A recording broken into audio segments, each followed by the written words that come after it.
दोस्तों नमस्कार। राजा डरा हुआ है, डरना भी चाहिए। जो इस देश के भीतर की आर्थिक स्थितियां हैं उसे देखकर राजा डर चुका है। वो समझ चुका है इस देश के भीतर लोगों को न्यूनतम का जुगाड़ करना भी बहुत मुश्किल हो चला है। तो उसे डर है। उसे इस बात का डर है कि इस देश के भीतर आम लोगों से जुड़ी खबरें ना तो टेलीविजन स्क्रीन पर रेंगती हैं और ना ही संसद के भीतर सुनाई देती है। उसे पता है इस देश के भीतर क्या कुछ आम लोगों के साथ हो रहा है, लेकिन हर एक आम शख्स किसी दूसरे आम शख्स के साथ संवाद कर नहीं पा रहा है। लेकिन गांव दर गांव, शहर दर शहर स्थितियां नाजुक हैं। राजा समझ रहा है। उसे इस बात का डर है कि जो स्थिति राज्यों के चुनाव में हो रही है, अगर वही स्थिति धीरे धीरे 2024 के चुनाव तक पहुंच गई तो स्थिति नाजुक नहीं होगी, बल्कि इस देश के भीतर बीजेपी का सुपड़ा साफ नहीं होगा, बल्कि राजनीतिक तौर पर बीजेपी की हत्या 2024 में इस देश की जनता ही कहीं कर न डाले। यह एक राजनीतिक मिजाज नहीं है, बल्कि जिस दौर में भारत को विकसित होने के सपने दिखाए जा रहे हैं, जिस दौर में भारत की इकोनॉमी 5 ट्रिलियन की हो जाएगी, इसको बार बार और कई बार टेलीविजन स्क्रीन पर रेंगते हुए दिखाई देता है। और इन सब के साथ साथ भारत दुनिया की अर्थव्यवस्था में तीसरे नंबर पर आ जाएगा, यह भी बताया जाता है। लेकिन 5 राज्यों के चुनाव के भीतर जब तमाम पॉलिटिकल पार्टीज, तमाम का मतलब यह है कि कांग्रेस और बीजेपी को अगर छोड़ भी दें तो भी जो छिटपुट पॉलिटिकल पार्टीज है, यहां तक कि जो निर्दलीय उम्मीदवार हैं, वह भी अपने वोटरों को जब राहत और रियायत का जिक्र कर रहे हैं, कुछ मुफ्त देने का, कुछ सत्ता में आने के बाद देने का ऐलान खुले तौर पर कर रहे हैं, तो स्थितियां इस देश के भीतर कितनी नाजुक हो सकती है, इसका अंदेशा सिर्फ इस बात से लग सकता है अगर 5 राज्यों के चुनाव में औसत प्रति घर, जिसमें 5 लोग रहते हैं, अगर आप उसे जोड़िएगा तो हर घर में तकरीबन 3 से 5 हजार के बीच का लाभ उस राजनीतिक सत्ता को जिताने के बाद मिलेगा जिस राजनीतिक सत्ता की सत्ता अभी नहीं है। यानी बीजेपी सुविधा और रियायत राजस्थान में देगी, छत्तीसगढ़ में देगी, मध्य प्रदेश में यह राहत और रियायत कांग्रेस देगी। इन तमाम जगहों पर रियायत देने की भी होड़ है, जिक्र रेवड़ी का होता है या मुफ्त का होता है। लेकिन स्थितियां कितनी नाजुक हो सकती है, इसका अंदेशा सिर्फ इस बात से लगा लीजिए कि लाडली बहना का इंतजार आपको 10 तारीख तक मध्य प्रदेश में नहीं करना है। आपको कल ही यानी 7 तारीख को ही पैसे मिल जाएंगे। और स्थितियां कितनी नाजुक है इस देश के भीतर में, जब सुप्रीम कोर्ट के भीतर इलेक्ट्रल बॉन्ड को लेकर बहस चल रही है कि उसे रोक दिया जाए या जारी रखा जाए, उसमें कुछ संशोधन किया जाए या कच्चा चिट्ठा सरकार से मांगा जाए। तब आज ही के दिन यानी 6 नवंबर से लेकर 20 नवंबर तक इलेक्ट्रल बॉन्ड के रास्ते खुल गए। करोड़ों के इलेक्ट्रल बॉन्ड आज ही खरीदे गए। वो किसके नाम किए गए यह जानकारी तो नहीं है, लेकिन एसबीआई के तमाम ब्रांचों के जरिए जो इलेक्ट्रल बॉन्ड आज भी बिके, वह भी करोड़ों की परिस्थिति को लिए हुए हैं। तो क्या राजा की रईसी इलेक्ट्रल बॉन्ड की इकोनॉमिक्स पर टिकी है? और इस देश की गरीबी क्या 5 किलो अनाज पर टिकी है? और राजा को फिर डर किस बात का है? टैक्स पेयर का पैसा है, कॉरपोरेट की इकोनॉमी और उसकी फंडिंग है। इस देश के बजट में से कुछ हिस्सा, बहुत कम और छोटा हिस्सा, मैक्सिमम 2 लाख करोड़ रुपया, इतना ही तो इस देश के भीतर लोगों को 5 किलो अनाज के जरिए देना है। तो चुनाव दर चुनाव जो राहत और रियायत का जिक्र विपक्षी राजनीतिक दल जो गैर बीजेपी हैं, अगर वह कर रहे हैं तो इसमें क्या हर्ज पड़ता है? जी नहीं। परिस्थिति इतनी आसान नहीं है। पहली बार राजा को समझ में आ गया है कि इन 5 राज्यों के चुनाव परिणाम दरअसल सिर्फ एक चुनाव परिणाम नहीं है, बल्कि इस देश की अर्थव्यवस्था का वह ब्लूप्रिंट है जिसको बीते 9 बरस से हर मौके पर चुनावी होड़ और उसकी चकाचौंध में गुम करके छुपाया गया है। और मौजूदा वक्त में प्रधानमंत्री मोदी के सामने और गृह मंत्री अमित शाह के सामने ये दो नाम इसलिए क्योंकि यही सारी बिसात मौजूदा सरकार और सत्ता की चुनाव के मैदान में बिछाते हैं। और स्थिति इतनी नाजुक होती चली जा रही है कि अब समझ में आ गया, अगर प्याज बाजार में 70 रुपए है तो उसको 25 रुपए में बेचने के लिए मंत्री को सड़क पर उतरना होगा। अगर दाल की कीमत 150 पार है तो 60 रुपए में सड़क पर बेचने के लिए मंत्री को उतरना होगा। अगर आटा भी 50 रुपए तक हो चला है तो फिर मंत्री को 25, 27, 29 रुपए तक में मैक्सिमम आटा भी बेचने उतरना पड़ेगा। और आज वाणिज्य मंत्री पीयूष गोयल सड़क पर ही उतरे, हाथ में आटे की बोरी लिए वह दान कर रहे थे, दे रहे थे। अब यह आटा आपको 27 रुपए में मिलेगा और इसका नाम इंडिया नहीं है, इसका नाम भारत आटा है।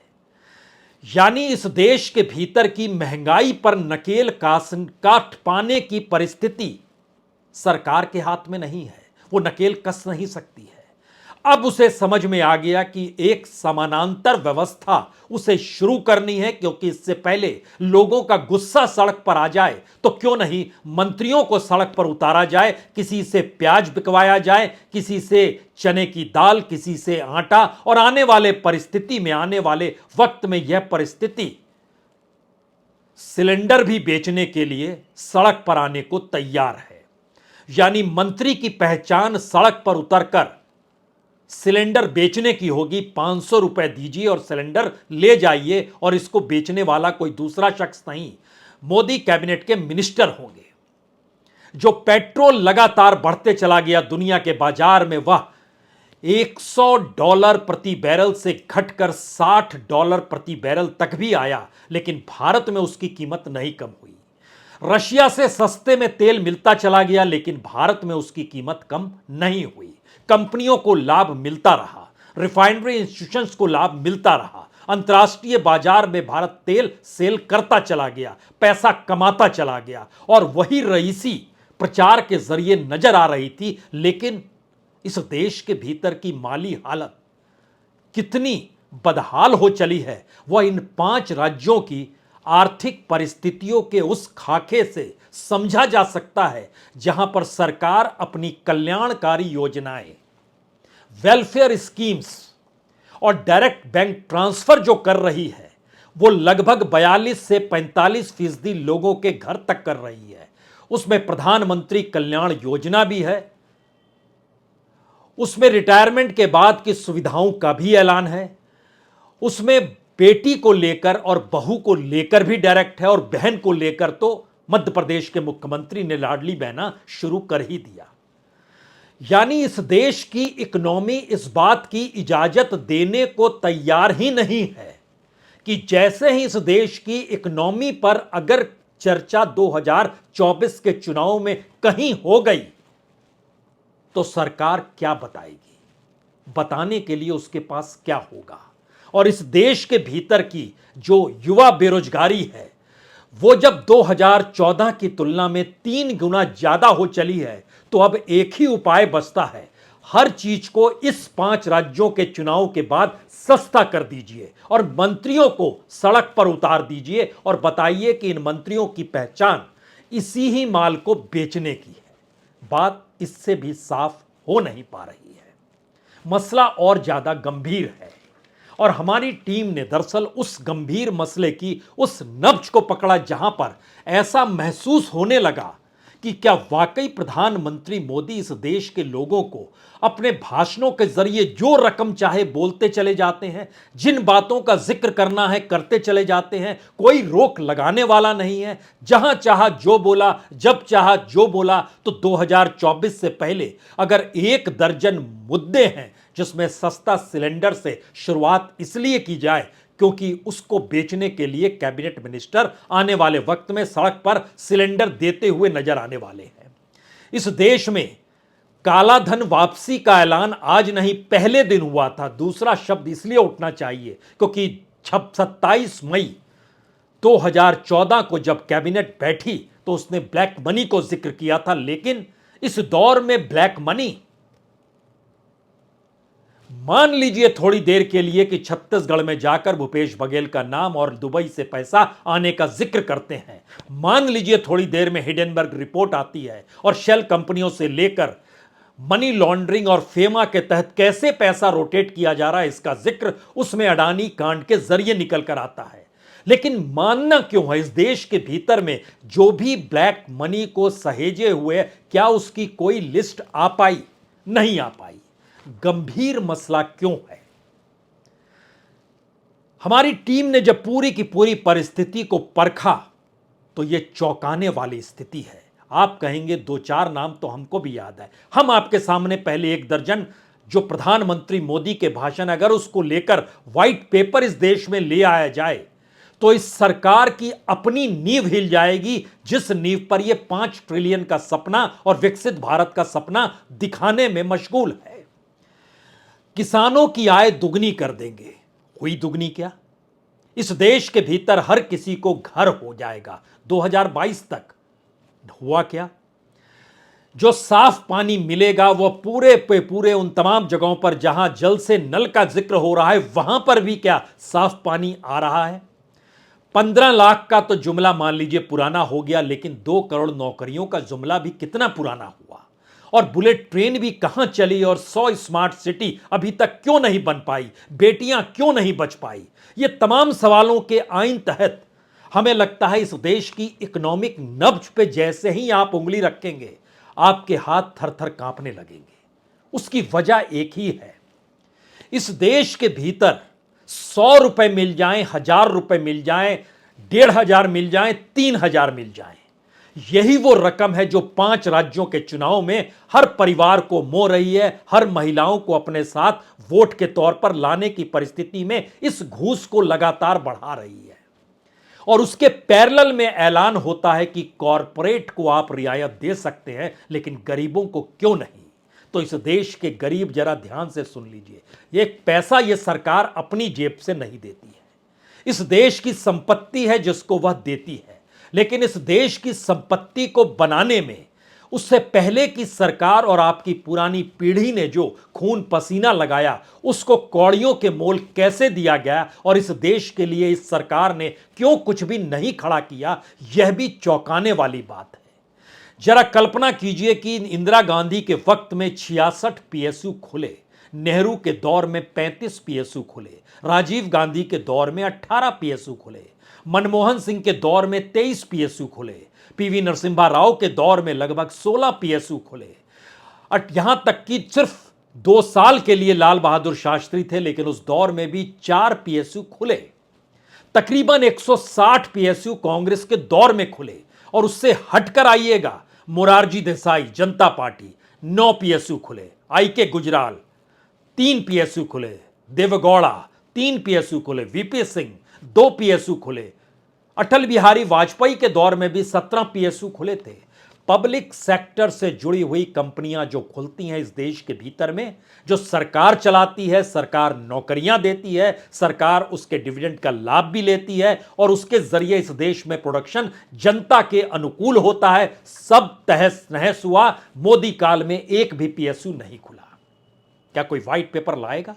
और अगर नहीं लाएगा तो एक क्षण के लिए सोचिए, इस देश के भीतर में एक दिन प्रधानमंत्री सतना में बोलते हैं कि रेवड़ियां कौन बांट रहा है, और जब वो इस परिस्थिति को उनको रिपोर्ट निकल कर आती है 23 अक्टूबर को उनके पास कि रेवड़ियां बांटनों से ही और बांटी जो जा रही है और जो ऐलान हो रहा है उससे उनकी जीत अब मुश्किल हो गई है, विपक्ष उस रूप में निकल कर आ गया है, तब वो समझ जाते हैं कि दरअसल रेवड़ी नहीं कहिए, यह गरीबों के हक का जिक्र हो रहा है।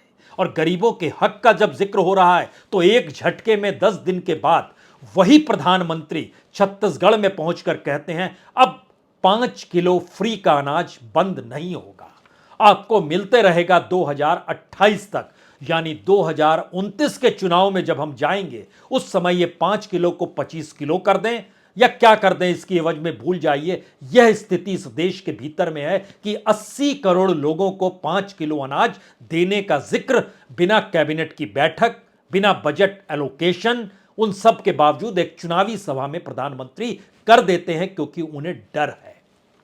इस बात का डर है कि दरअसल इस देश की जनता देख रही है आप कॉरपोरेट को कितना देते हैं, कितनी राहत रियायत देते हैं, गरीबों के लिए कोई इकोनॉमी क्यों खड़ी नहीं है, मजदूरी खत्म हो गई। अगर कंस्ट्रक्शन हटा दिया जाए तो इस देश का सिर्फ 8% तबका है मजदूर से, जो कि प्रोडक्शन और मैन्युफैक्चरिंग सेक्टर से जुड़ा है, अन्यथा किसी के पास कोई काम ही नहीं है। ऐसी परिस्थिति इकोनॉमी के जरिए आएगी देश के भीतर जहां काम नहीं होगा, दिहाड़ी मिलना मुश्किल, मनरेगा का बजट खत्म। इस परिस्थिति में यह देश आएगा, इसका व्हाइट पेपर क्या राजा ला पाएंगे? राजा तो घबराए हैं, कतराए हुए हैं। वो समझ चुके हैं कि इस देश की जनता अगर न्यूनतम की लड़ाई लड़ रही है तो अब वह केक खाकर कैसे रह सकते हैं। यह लुई 14 का जिक्र हम नहीं कर रहे हैं, यहां फ्रांसीसी क्रांति नहीं होगी। इस देश के भीतर की उन आर्थिक सामाजिक परिस्थितियों को साफ तौर पर सुनिए और उसकी अनुगुंज को समझने की कोशिश कीजिए कि भारत विकसित राष्ट्र 2047 में होगा। 5 ट्रिलियन इकोनॉमी डॉलर जो है वो 2030 में होगी। तब तक भारत दुनिया के तीसरे नंबर पर इकोनॉमी के लिहाज से आकर खड़ा हो जाएगा। लेकिन भारत की कितनी बड़ी तादाद है, सेंसस तक नहीं सरकार करा रही है क्योंकि उसने जो 80 करोड़ लोगों को 5 किलो अनाज का ऐलान किया था, उसकी जो बेसलाइन थी वह 2011 की थी। उस समय इस देश की जनसंख्या 121 करोड़ थी। आज की तारीख में यह 140 करोड़ हो चली है, लेकिन सेंसस नहीं है तो सरकार भी नहीं बतलाती है कि कितनी बड़ी तादाद इस दौर में और गरीबी की स्थिति में जुड़ चुकी होगी। एक सामान्य इकोनॉमिस्टों की राय अगर आप लीजिएगा तो एवरेज 10 करोड़ लोग और इस 80 करोड़ लोगों में शामिल हो जाएंगे। लेकिन जो 10 करोड़ लोग और गरीब हो गए, उनके पास राशन कार्ड तक नहीं है क्योंकि सेंसस ही नहीं हुआ है। तो आपको पता ही नहीं है इस देश के भीतर में गरीबी का आलम क्या है। और शर्म फिर भी सरकार को नहीं आती है जब वो कहती है कि बिहार में एक सेंसस हुआ जाति के नाम पर, जिसमें यादव और मुस्लिम की तादाद ज्यादा करके दिखा दी गई। सब कुछ केंद्र सरकार के अधीन है, केंद्र सरकार को करना है, लेकिन नहीं करेंगे। क्यों नहीं करेंगे? क्योंकि जिन गड्ढों का जिक्र होता था उन गड्ढों से ज्यादा बुरी परिस्थिति इस देश की आर्थिक हो चली है। और उन आर्थिक परिस्थितियों पर से पर्दा अगर हट गया तो कितनी मुश्किल होगी इस देश के सामने। और कल्पना कीजिए कि 2024 के बाद जो भी राजनीतिक सत्ता कोई दूसरी आ गई तो वो इस देश की इकोनॉमी में जब अपना माथा खपाएगी तो उसकी कौन सी परिस्थिति उसके सामने होगी, कितना घना अंधेरा होगा, यह सिर्फ सोचा जा सकता है। क्योंकि इस देश के भीतर के आंकड़े बतलाते हैं कि 2020 से 2023 तक सरकार ने जो अनाज के नाम पर खर्च किया है वह तकरीबन प्रति महीने सरकार का एवरेज लगभग 15,000 करोड़ का बनता है।